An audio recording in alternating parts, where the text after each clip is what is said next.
Welcome back to Broadway. It's Alex Belfield back on 42nd Street at the fabulous Foxwoods Theatre. It's a new theatre that's home to a brand new production. It's 2 years old now. It's had ups and downs, and I saw it Saturday night, and it is spectacular.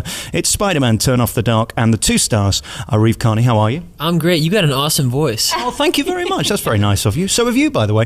And Rebecca Faulkenberry, who is Mary Jane in the show. How are you both? I'm fantastic. Thank you. Firstly, I've got to say to you, congratulations on this show. It has had so much press over the last 2 years, which I think has only helped in feeding people's interest in it. I mean, they genuinely seem to want to know, what is it like? What is it going to be? And then you come and you're blown away by the spectacle of it. It is enormous, isn't it? It is enormous. I think one of the challenges for me was to figure out whether I was supposed to compete with that spectacle or somehow keep it grounded. And I think in the end I found that Rebecca and my job is to kind of keep it grounded for the most part, because there is so much crazy bonkers stuff happening all the time, which is great. It's awesome. And I love your character, Peter Parker, because we have so much in common, because we're both sort of dorks and outsiders trying to fit in. I'm ginger. You sort of see where I'm coming from. Why are you laughing, Rebecca?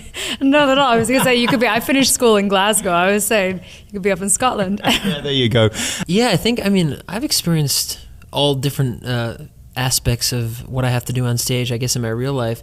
I think the closest I get to Spiderman is when I'm on stage with my band. That's probably the closest I've ever gotten to that sort of feeling of power. But I definitely experienced a lot of the stuff in high school that Peter Parker experienced, or even earlier than that sometimes. I've always been somewhat naive in some ways and like to kind of hold on to a certain innocence, I guess, which I think I try to bring to the character of Peter Parker, because I kind of see that in him. And of course, Rebecca, you're the cutie patootie that everybody falls in love with, including the man himself. So. I try to be. The red wig helps. It does indeed. So let's talk about this show then. What it is, it's a kid at school who turns into this superhero, and he's sort of torn between saving the planet and falling in love. Yeah, definitely. I think Peter Parker's struggle somewhat is between responsibility and desire. You know, we all have that. We have things that we desire that may or may not be good for us or for the world at large. And so his goal and his, task, I guess, is to find out how to merge those two things. And I think by the end of this musical, you see that he's on the path to figuring out how to do that. And with the greatest respect, I've seen everything on Broadway, and I have never seen an actor work so hard, physically, acting-wise, vocally, than you since probably Nathan Lane in The Producers. I mean, they get their money's worth out of you, don't they? I appreciate that very much. I love working, especially at this job, and I'm just grateful to have an amazing, an incredibly fun job in the arts. So I never take it for granted. So I'm glad that it comes across that I'm putting forth energy. And tell me, Rebecca, about you and being in this show and having all that behind you and the music and everything else. Is there anything more thrilling? It's pretty fantastic getting to perform on such a huge stage in front of such a huge audience. We're the biggest, or definitely one of the biggest. I heard we're the biggest. The biggest, yeah, theater on Broadway, and stage-wise and audience-wise. And I think what we were talking about before, Reeve was saying to keep our characters grounded, that was kind of ingrained in me when I was being directed into the show, that to not get caught up in the enormity of it and become these cartoon characters, because although we are technically coming out of a cartoon, we have to keep realism, and cause that's what helps people fall in love with our love story and sort of stand behind us and want us to win in the end. And again, I saw the show Saturday night, sellout crowd, and an amazing atmosphere in the theatre. And what I love about Broadway, crazy audience, right? That audience was crazy on Saturday. Yeah, I mean, there was a school group from Indiana that night, and I always love it when there are 16, 17-year-old girls. That's sort of the because they love him very well. I was like, you better be careful at stage door. They're just really responsive, in terms of the level of volume that they produce with their voices, which is good for actors, because we like to feel like people are having a good time, and it's nice when you can hear that. Obviously, sometimes people are silent and they actually are having a great time, but it's always every now and then to hear the vocal appreciation is nice. I don't get little boys screaming. Well, not little boys, 15-year-old boys. They don't squeal quite the same as for me as they do for What is it like to be hot, Reeve, and to have girls fancy you? This is another emotion I've never felt. Oh my gosh! Yeah, Reeve, I try. I think it's wonderful. I mean, I just love. He's quite a stylish man. You can't tell on the radio, but he wears suspenders and he has very cool boots. He's quite You got some stylish. cool shoes too. Those are amazing. Yeah, these are what I call my Showbiz shoes, and I bought these in New York, and the shop that I bought them from has now closed like every other store that I seem to love in this town. Yeah, that happens. It's frustrating, isn't it? It's hard to keep businesses going here. Rents are very expensive. Yeah. I went into a fur store today just because I thought, oh, it's on 30th Street. It looked like it might be kind of like a cheaper fur store. I don't even wear fur because I'm allergic to it. But I wanted to ask what the prices were like. And he said, well, anything from $5,000 to $100,000. I'm like, are you kidding me? Like on 30th Street? Because who's going to go back home to somewhere like in Michigan and be like, oh yeah, I bought this on 30th Street like for $100,000? Like who's That's going what to? people from Michigan sound like. Well, yeah, that was more like an Indian. It was like, yeah, Michigan, Japan, something like that. Price. And this show, I mean, had controversy from the beginning because you had you two behind it. You had you two as the stars. You had this amazing set and technically brilliant stuff going on that, of course, is going to have teething problems. You get through all of that. And as we sit here 2 years on, how does it feel to have weathered the storm and still being sellout? And, of course, the show now is as brilliant as it could be. Oh, I mean, there were definitely some hard times in terms of, the preview process. But I think with any great struggle, generally the light at the end of the tunnel is that much more rewarding. So I think that's the way I feel about it. I'm really glad to be in the show now. I was happy to be in it then, but looking back on what we went through, it's I feel very fortunate to be involved in the show at this point in the run. There's nothing more magical than hearing word on the street and gossip and people talking and talking. Is it going to work? Isn't it? It only feeds to the success of the show ultimately because people want to be part of it. Well, I was going to say with that, I think a testament to how good the show is. I think when all the press was really happening around the preview period and when it first opened, go and see if the show has a hold and if someone's stuck in the air flying. And I think that caused a lot of people to come because they just wanted to see if there would be a train wreck, which fortunately there never really was.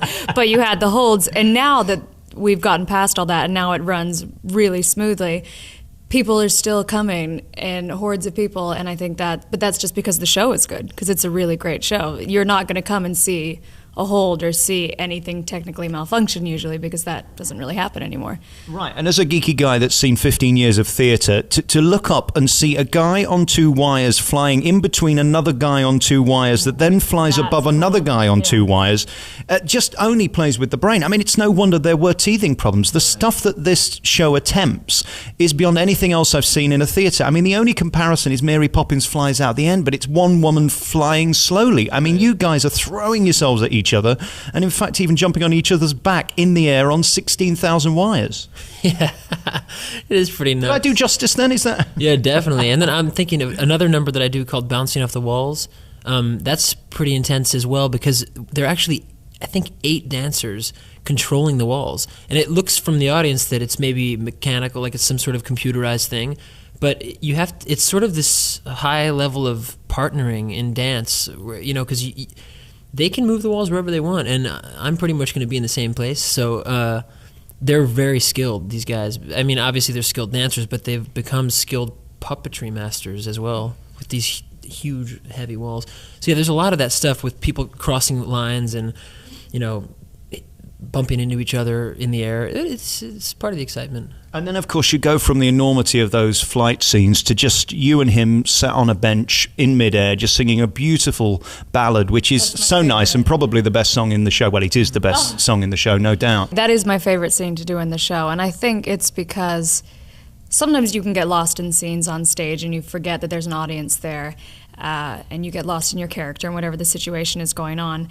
But specifically in that scene, because we're hanging in the middle of the air, because it's so dark around us, and we're quite sickly, you can't go anywhere because you're hanging in the air and you're harnessed to the back of the fire escape. It is just like this beautiful little moment that we get in this enormous, vibrant musical. And it's so simple, and like you said, the song is beautiful.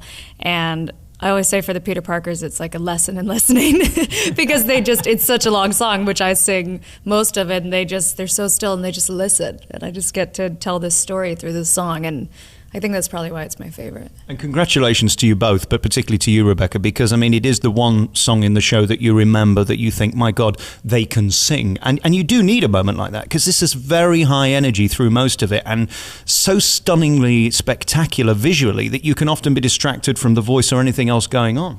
Yeah, I think it's because it uses a lighter voice. I think, especially in Reeve's sort of big 11 o'clock numbers, you think, oh my God, he's got a crazy voice, and it's so loud and it's so powerful. And because it's so simple and it takes a bit, pares it back a bit, that I think you notice the melody of it all.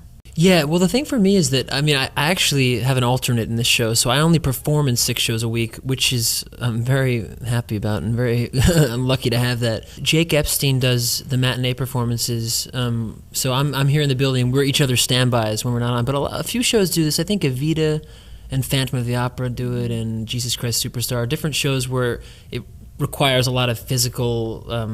there are a lot of physical demands on the performer. They sometimes have an alternate, which is my situation. So I'm still pretty exhausted after the week, but I don't know if I'd be still standing doing eight of these a week. If you start to get tired, then you're trying to flip upside down and sing, and it would all just be really hard to do.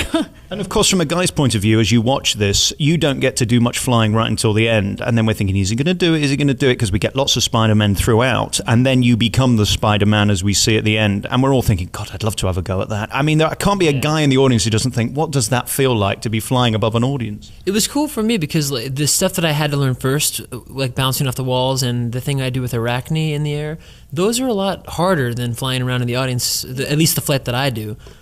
So by the time I got to do that, it was just pure joy, as I'm sure it looks. It's like being in a roller coaster without a roller coaster. You just are completely free. And, it requires a bit of thinking. You have to have good body awareness so that you don't start spinning around in the wires, because you can do that. But yeah, it's pretty amazing. It's a great feeling flying around. I also sat there thinking, where do you go from here? I mean, you're in probably the most spectacular show on Broadway. I can't think of anything bigger. There are some great shows here, but visually it's stunning. And you get to sing and you get to dance and you get to act brilliantly. It's hard to leave this. Is that why you've been in it so long? So this is my top. You're saying I'm peaking at this moment. I'm just wondering. I mean, I often wonder that. Once you've been Oprah Winfrey, once you've been Letterman, once you've been Spider-Man, I mean, it's tough to find another gig that's going to thrill you. I suppose you have to go the other way and do something very intimate and small, because how else could you top this?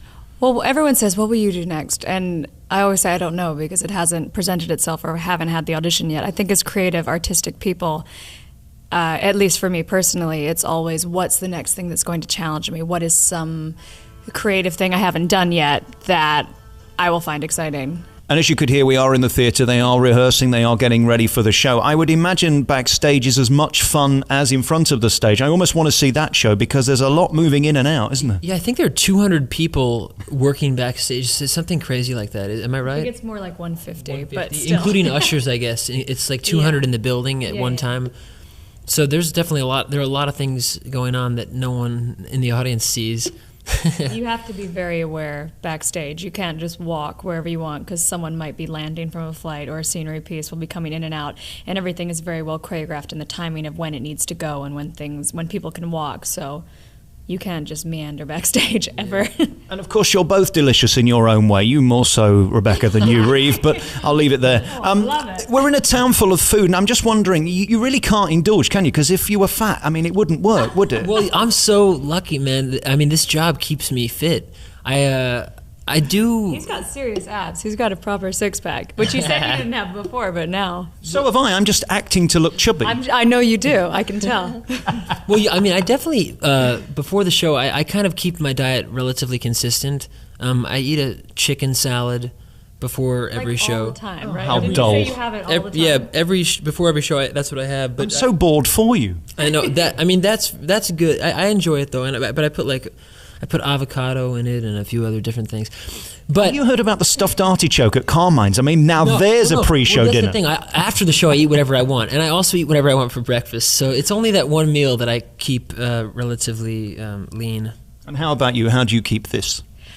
It's unfortunately a lot of diet and exercise, which I'm not always fond of. But I found in the shows I'd done before this, I danced quite a bit. And I always thought, well, I can't eat a lot between shows, because then I'll have to dance around and then I'll feel sick to my stomach. But I always forget how much I use my stomach muscles and my diaphragm and everything when I'm singing. Right. So in this show, even the same, if I don't have like a salad or a soup or something really light between shows, just all the heavy breathing I do to support my voice when I'm singing, I'll feel sick anyway. Yep. So it's just an unfortunate part of having to do a show. You have to be mindful of when you eat and how soon you eat before the show and what you eat. Well, go and treat yourself to a burger or something. I had one last night. I really eat hamburgers way too often. And he eats chocolate all the time because on the fire escape he'll come and he'll have chocolate in the corners of his mouth. I can't imagine how many calories. It's a scientific test worth doing to find out how many calories you get through in the show. It's got to be thousands, literally. I'm guessing. I was assuming it was at least 1,200 that you burn through. I'm not sure. I think I probably consume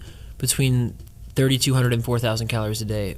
Whoa. I think. I can do that just watching Letterman late night. I mean, it's all those snacks. Guys, thank you so much for talking to me. If you want to see a visual spectacular and we fall in love with you, Rebecca, and then you have to try and convince us that it's right for you to fall in love with him, we won't give the ending away, but I mean, we can sort of guess what happens. Congratulations, such a beautiful voice and performance. And of course, for you, Reeve, magnificent. I mean, seriously impressive to keep that up for 2.5 hours and the energy you bring to the show. And I mean, the girls just love you, all right? All that cheering and screaming, it makes me virtually sick. I mean, it's not nice for a man's ego, but... No, you just have to keep things in perspective, I guess. It's just nice when people are happy to see you, I guess. And they are at the stage door. Everyone wants a picture. Talking of which, we better get a picture done now because I'll leave you in peace just before the show. Have a great one tonight. At Spiderman, Turn Off the Dark is here at the Foxwoods Theatre. It's on 42nd Street. I mean, how much more perfect could this be? A beautiful theatre on the most famous street in the world, really, Broadway and 42nd. I guess you're right, huh? Reeve Carney, thank you so much. He plays Peter Parker here at Spiderman. And, of course, the gorgeous Rebecca. Thank you so much for talking to me, and good luck with the show tonight. Thank you. Thank you so much.